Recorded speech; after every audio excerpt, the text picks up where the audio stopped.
Days after DMK's Udhayanidhi Stalin triggered a massive political row over his derogatory comments on actor Trisha, BJP leader Madhavi Latha has hit out at Udhayanidhi, calling his remarks shameful.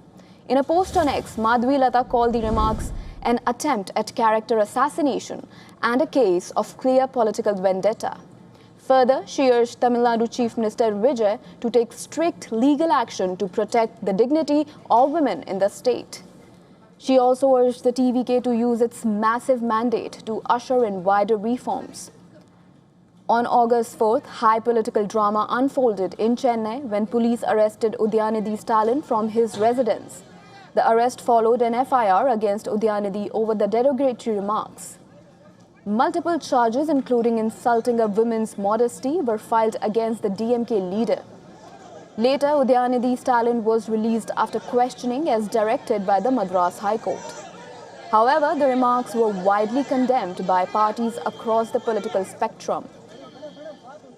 While the BJP called the remarks obscene, vulgar and shameful, AIADMK chief Edappadi K. Palaniswamy strongly condemned the remarks, saying Udhayanidhi speaks habitually without dignity and lacks respect for the political office. The TVK has also written to the National Commission for Women seeking action against Udhayanidhi. Calling the remarks deeply troubling, the TVK said the language normalizes the objectification and verbal harassment of women in public spaces. Over the past couple of weeks, the DMK has increasingly been cornered by Vijay over a host of issues. But with Udhayanidhi dragging actor Trisha into the debate, the political battle has crossed a red line, making the dignity of women the first casualty of an increasingly bitter political discourse.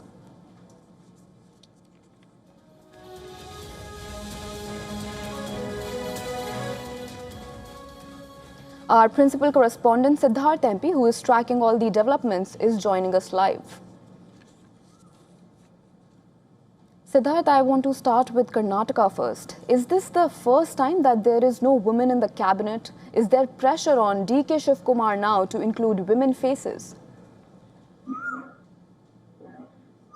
Yeah, you're absolutely right. This is an extremely rare and unusual occurrence in Karnataka that there are no women in the cabinet, and now there are 33 ministers, and even then there is not a single woman that is being represented. So there is a lot of backlash that the Congress party is now facing, because as you pointed out, there were 30 women's bodies that wrote to the chief minister highlighting that the Congress's own track record and the Congress's own actions are not in sync with each other, because the Congress supports nationwide reservation for women in politics. At the same time, the Congress also has several women-centric schemes, but at the same time, the Congress is not having a single women in the cabinet. This is, of course, a political tightrope walk for DK Shiv Kumar, certainly because of the fact that he's already got the chief minister's chair only after almost 2.5 to 3 years of former Chief Minister Siddaramaiah occupying the post. Now there's only about 2 years to go for polls in Karnataka. And for DK Shiv Kumar, he's also got to accommodate people from various sections. He has to accommodate his loyalists in the cabinet. He has to accommodate a few loyalists from the his predecessor's camp, from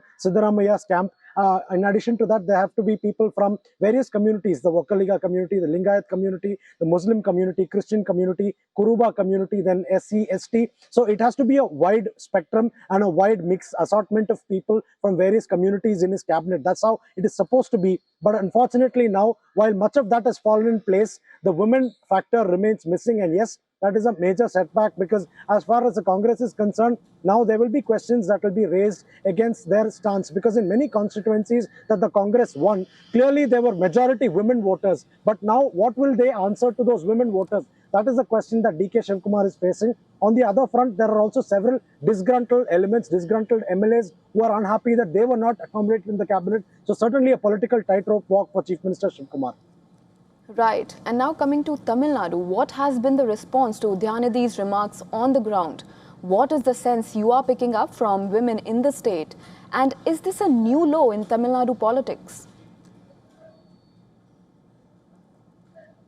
Unfortunately, we must admit the fact that from time to time in Tamil Nadu politics, such remarks recur, because there are people from across the political spectrum that end up making such remarks. And this is not new. This is something that's been going on for ages now. I must say this has been happening for decades, and people from across the political spectrum have made such remarks. And In fact, this is also one of the states that's given India its women chief ministers. Former chief minister, late Jayalalitha, was among the tallest women leaders in the country as chief minister of Tamil Nadu. But even she had to face a lot of heckling and attacks, physical attacks in the assembly during the late 80s, and in the 90s she emerged as chief minister. But even during her tenure as chief minister, there were a lot of verbal attacks and abuses hurled at her.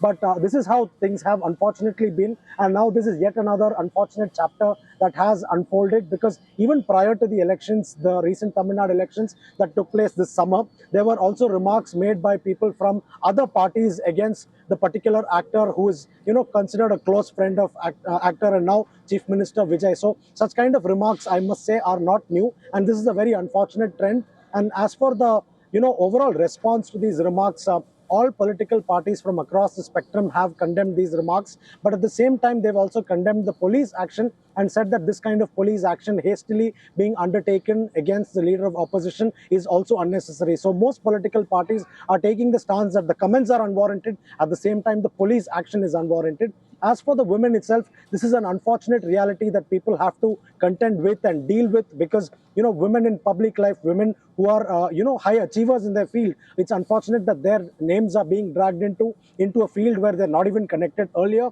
when actor Trisha's name was dragged into a similar political controversy, she issued a statement that she's not a member of any political party. She's merely following her trade and her craft, and she's not involved in politics. And she urged people not to drag her into such unnecessary controversies and to maintain dignity in public discourse. So the hope, of course, is that people would follow this advice, and political leaders, especially those holding high office, would follow this advice and then ensure that they maintain probity in public life and also watch what they say, especially when it comes to remarks about women. Thank you for all those developments, Siddharth.